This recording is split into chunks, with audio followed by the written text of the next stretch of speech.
South of Midnight is an interesting case study because of how very much it seems like a game of two halves. One hand, it boasts a distinct and incredibly well-realized setting, a gorgeous and memorable aesthetic, and strong storytelling chops that help bring its unique world and premise to life.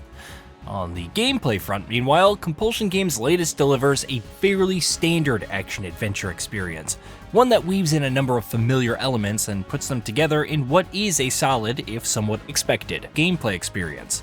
The end result, then, is a game that manages to stand out with unique ideas while also delivering a no-frills, straightforward, lean and mean gameplay experience that anyone with a fondness for the Xbox 360 era of linear action-adventure titles will find very familiar.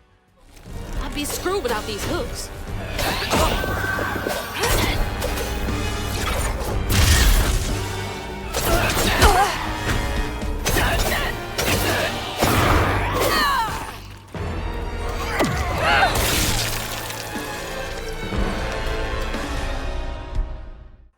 You play as Hazel, a young woman living with her mother in the American Deep South town of Prospero, which finds itself caught in the middle of a raging hurricane. Disaster strikes early on in the game, and Hazel soon awakens to a mysterious magic known as weaving, which she must put to use as she embarks on a quest to rescue and reunite with her mother and heal the decaying land around her with her newfound powers. South of Midnight makes a strong impression with its setting and storytelling right off the bat, and there continue to lie some of its biggest strengths well past those early moments. Most impressive is the incredibly distinctive identity it carves out for itself, blending its contemporary Deep South setting with local folklore and mythology it crafts as a gothic modern-day fairy tale that instantly sets itself apart from anything else out there. From the gorgeous and highly detailed environments that you find yourself on throughout the course of Hazel's journey to the wonderfully eccentric and quirky cast of characters, each of whom shines thanks to sharply written dialogue and excellent acting performances. From the monsters that you cross paths with to the storybook framing device that the game adopts, South of Midnight keeps finding ways to highlight its key strengths, and more often than not, does so in a way that feels very different from most other story-driven action-adventure games. Games inspired by the Deep South that highlight its folklore, culture, and everything about it, this consistently and proudly are very few and far in between, which means South of Midnight manages to stand out from the crowd in that department.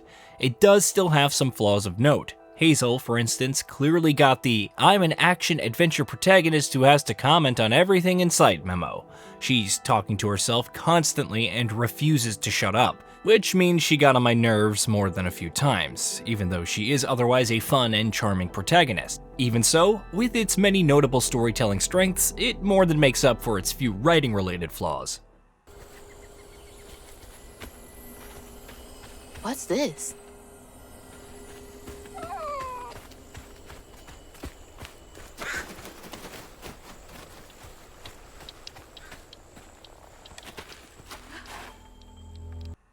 Another area where South of Midnight instantly catches the eye is with its visuals. It uses a highly stylized art style that fits perfectly with its modern fairy tale framework and folklore-infused setting, and combines it with a stop-motion animation style that helps it stand out even more. Whether you're moving through its stunningly crafted environments or watching its lovingly directed cutscenes, South of Midnight is wonderful to witness, both in motion and otherwise. Its stop-motion animation style might prove distracting to some in gameplay. Personally, I didn't mind once I got used to it, but the game does give you the option to turn that effect off outside of cutscenes. Where it shows ambition and unbridled creativity in the narrative and visuals department, or the gameplay front, South of Midnight is happy to chart a well-trodden path. Close your eyes and picture a linear, third-person action-adventure game with a mix of melee and magical combat, some light exploration and progression mechanics, and a focus on nimble and parkour-based traversal, and you probably already have a pretty good idea of what you're signing up for. South of Midnight doesn't reinvent the wheel, but ends up being anywhere between serviceable and forgettable to legitimately fun and solid in most areas of note. When the game starts out, the gameplay feels maybe a little too simplistic and straightforward, but over the course of its opening couple of hours, it briskly introduced one simple gameplay mechanic on top of another that are all fairly simplistic tropes by themselves, but are used in combination pretty effectively. Light and heavy attacks in combat, dodges, rolls, and perfect dodges, telekinetic abilities that let you push and pull enemies and things in the environment, mechanics like these, and others, are the kind that you have seen in a multitude of games in the past, but though South of Midnight doesn't use them in any way that feels too different or extraordinary, it does get the basics right. What that means is that gameplay, though it's never breathtaking by any means, can often be more engaging than you might expect if all you had played of the game was the first hour or so. Levels are pretty condensed, and the environments you find yourself in are never too sprawling, but South of Midnight's light exploration elements remain fairly compelling throughout. Progression is pretty standard, and if I'm being blunt, unimaginative. But it does just enough to make you care at least a little bit about the next upgrade you'll unlock, if not the one after that. Combat can be surprisingly fun when you're taking on multiple enemies of different types at once, weaving together different abilities while dishing out your own attacks. Particularly enjoyable is the traversal. Once again, it brings together familiar elements like ledge climbing, wall running, and what have you, and that moveset remains largely fun to use across the game's runtime.